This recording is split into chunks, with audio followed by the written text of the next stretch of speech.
बिस्मिल्लाहिर्रहमानिर्रहीम। अस्सलाम वालेकुम वरहमतुल्लाहि वबरकातुहू। डियर स्टूडेंट्स, कैसे हैं आप सब लोग? उम्मीद है आप सब लोग और आपके वालिदैन सेहत और ईमान की बेहतरीन हालत में होंगे और इस लॉकडाउन के अरसे के दौरान में आप लोग अपनी तालीमी सरगर्मियों को जारी रखे हुए होंगे। स्टूडेंट्स, अब तक हम लोग अपनी 14 असेसमेंट शीट्स को हल कर चुके हैं। आज हम अपनी असेसमेंट शीट नंबर 15 को सॉल्व करेंगे। हमारा सबक वही चल रहा है शेख सादी, जो कि आप लोग पढ़ चुके हैं। अपने यूट्यूब लेक्चर्स में भी आपकी इसकी रीडिंग, एक्सरसाइज हर चीज़ कर चुके हैं। तो आपको जो असेसमेंट शीट मिली है, अब हम उसमें से उसको सॉल्व करेंगे। तो हमारा सवाल नंबर 1 पहला वही है कि दुरुस्त जवाब की निशानदही करें, तो हम उसकी तरफ बढ़ते हैं। तो हमारा पहला MCQ है, शेख सादी का ताल्लुक़ किस मुल्क से था? आपके ऑप्शंस हैं अलिफ तुर्की, बे अफ़गानिस्तान, जीम सऊदी अरब और दाल ईरान। तो इसका दुरुस्त जवाब है बच्चों दाल ईरान। आप लोग रीडिंग में भी पढ़ चुके होंगे कि शेख सादी ईरान के मुल्क में पैदा हुए, तो करेक्ट ऑप्शन है दाल ईरान। अब हम अपने दूसरे MCQ की तरफ बढ़ते हैं। वो है, शेख सादी ने अपनी ज़िंदगी का बेशतर हिस्सा गुजारा। ऑप्शंस हैं अलिफ लिखने पढ़ने में, बे सैरो तफरी में, जी मुलाजमत में या दाल सैरो सियाहत में। तो बच्चों शेख सादी ने अपनी ज़िंदगी का बेशतर हिस्सा सैरो सियाहत में गुजारा था। आप लोग अपनी सबक की रीडिंग में भी पढ़ चुके हैं, तो इसका करेक्ट ऑप्शन है दाल सैरो सियाहत में। आपका तीसरा MCQ है, शेख जो थे डैश के ज़माने में ईरान में पैदा हुए। किसके ज़माने में? कौन सी मशहूर शख्सियत थी? तो ऑप्शन हैं अलिफ महमूद गजनवी के, बे साद जंगी, जी मोहम्मद बिन तुगलक या दाल औरंगज़ेब आलमगीर। तो बच्चों शेख सादी जो थे ईरान के शहर में साद जंगी के ज़माने में पैदा हुए थे। तो आपका करेक्ट ऑप्शन है बे साद जंगी। ठीक है। अब हमारा चौथा MCQ है, दुनिया में पाई जाने वाली तकरीबन तमाम ज़बानों में इसके तर्जमे हो चुके हैं। आपके ऑप्शंस हैं अलिफ बूस्तान के, बे गुलिस्तान के, जीम काते बुरहान के, दाल किसी के भी नहीं। बच्चों ये तमाम जो है शेख सादी की किताबें हैं जो उन्होंने लिखी थी। तो इन कुतब में से कौन सी किताब है जिसके मजमूए के तकरीबन तमाम ज़बानों में तर्जमे हो चुके हैं? तो आपका करेक्ट ऑप्शन है बे गुलिस्तान। शेख सादी की लिखी जाने वाली तख्लीक गुलिस्तान के तकरीबन दुनिया की पाई जाने वाली तमाम ज़बानों में तराजिम हो चुके हैं। ठीक है बच्चों जी। तो स्टूडेंट्स, अब हम अपना सवाल नंबर 2 करेंगे, जो कि है दर्ज झैल इक़्तिबास की तशरीह करें, हवाला मतन और ख़त कशीदा अल्फाज के मानी के साथ सियाक़ व सबाक़ भी लिखें। ठीक है स्टूडेंट्स, ये आपका जो है सवाल है काफ़ी इम्पोर्टेंट है, आपके एग्ज़ाम्स में आता है। तो अब हम इसकी जो है तशरीह करेंगे। अब हमारे पास जो पैराग्राफ लिया गया है वो तो हमने लिया है अपने सबक शेख सादी के अक़वाल में से। तो अब हमने करनी है तशरीह इक़्तिबास की, जो हमें इक़्तिबास दिया गया है हमने इसकी तशरीह करनी है। सबसे पहले हम इसका नसर पारा लिखते हैं। ठीक है, नसर पारा में हम लोग जो पैराग्राफ है उसका स्टार्टिंग का थोड़ा सा पोर्शन और एंड का थोड़ा सा पोर्शन इस तरह डॉटेड में लिखते हैं। जिस तरह के हमारा पैराग्राफ शुरू हो रहा था, शेख सादी का असल नाम शरफुद्दीन था, इन्हें हकीम मशरिक़ के लक़ब से याद किया जाता है, वो मुअल्लिम इखलाक भी कहलाते हैं, सुल्तान साद जंगी के ज़माने में ईरान के शहर शिराज में पैदा हुए। शेख सादी ने तवील उम्र पाई और अपनी ज़िंदगी का बेशतर हिस्सा सैर व सियाहत में गुजारा। शेख सादी ने शायरी भी की और नसर में भी लिखा।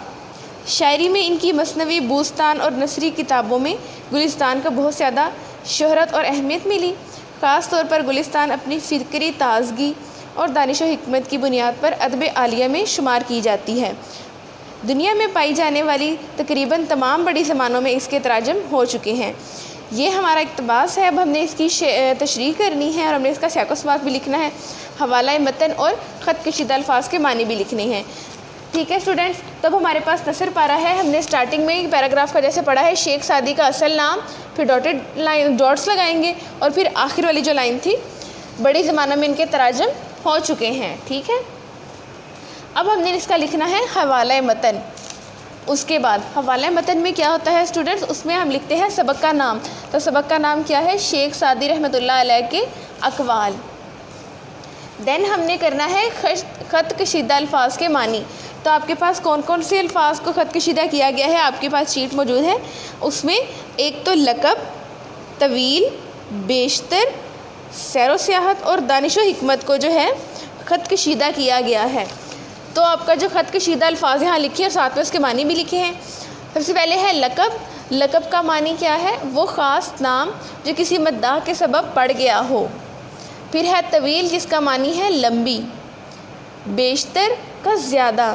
دانش و حکمت یعنی عقل اور دانائی۔ سیر و سیاحت یعنی گھومنا پھرنا، مختلف مقامات پہ تفریح کے جو مقامات ہیں وہاں پر جانا، غور و فکر کرنا، گھومنا پھرنا۔ ٹھیک ہے اسٹوڈنٹس، تو اب تک ہم نے نثر پارہ کیا ہے تشریح اقتباس میں، حوالہ متن، پھر خط کشیدہ الفاظ کے معنی، پھر ہم نے لکھنا ہے اپنے اس تشریح اقتباس کا سیاق و سباق۔ ٹھیک ہے، تو ہمارا سیاق و سباق ہے، یہ نثر پارہ سبق شیخ سعدی کے اقوال سے لیا گیا ہے، جس میں مضمون نگار نے شیخ سعدی کی شاعری اور نثری خدمات کو بیان کیا ہے اور پھر ان کے چند اقوال بیان کیے ہیں۔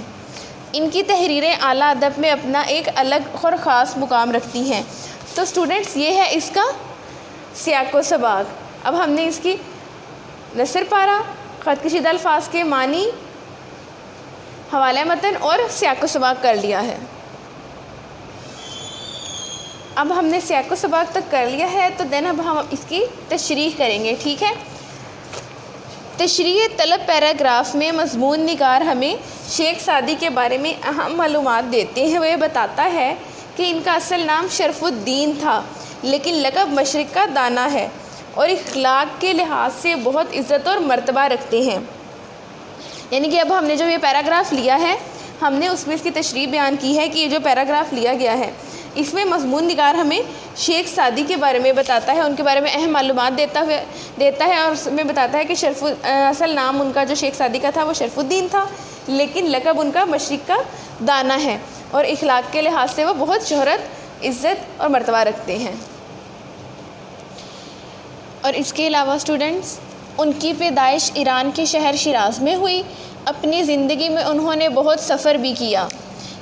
وہ آپ کو پہلے بھی پڑھ چکے ہیں نا کہ وہ سیر و سیاحت کا شوق رکھتے تھے اور سیر و سیاحت بہت کی، تو انہوں نے اپنی زندگی میں سفر بھی بہت کیا۔ اس کے علاوہ مضمون نگار کہتا ہے کہ شیخ سعدی نے شعر و شاعری بھی کی اور نثر بھی تحریر کی۔ شعر و شاعری میں ان کی کتاب بوستان اور نثر کتاب میں گلستان کو بہت شہرت اور مقبولیت حاصل ہوئی۔ ٹھیک ہے، یعنی کہ اس مضمون میں مضمون نگار کہتا ہے کہ شیخ سعدی شعر و شاعری بھی کرتے تھے اور نثر بھی تحریر کرتے تھے۔ شعر و شاعری میں ان کی کتاب بوستان اور نثر کی کتاب میں گلستان کو بہت شہرت اور مقبولیت حاصل ہوئی۔ خصوصاً گلستان نے، جو کہ ان کی نثر بھی لکھی گئی کتاب تھی، شیخ سعدی کی ذہنی تازگی اور دانائی و حکمت کی باتوں سے اعلیٰ ادب میں اپنا مقام بنایا اور وہ اعلیٰ ادب میں شمار کی جاتی ہے۔ تو اسٹوڈنٹس، یہ تو تھی آپ کی تشریح اقتباس۔ ٹھیک ہے، اب آپ لوگوں نے یہ جو اپنا سوال کیا ہے، سوال نمبر 2، کہ اپنے اقتباس میں اپنے حوالہ متن بھی لکھا ہے، خط کشیدہ الفاظ کے معنی بھی لکھے، سیاق و سباق بھی لکھا اور اس کے بعد اس کی تشریح بھی لکھی۔ یہ آپ کو نوٹس میں بھی پرووائڈ کر دی گئی ہے۔ اس کے علاوہ یوٹیوب لیکچر میں بھی آپ کی یہ ویڈیوز میں جو ہے اپلوڈ کیے گئے ہیں نوٹس، اور یہاں سے بھی آپ لوگ اس کو کر سکتے ہیں۔ اب آپ نے اپنی اسیسمنٹ شیٹ پر اس کو سولو کرنا ہے اور اس کو کمپلیٹ کرنا ہے، اور ہمیں دعا میں یاد رکھیے گا اور اس ویڈیو کو لائک کرنا مت بھولیے گا۔ جزاک اللہ خیر۔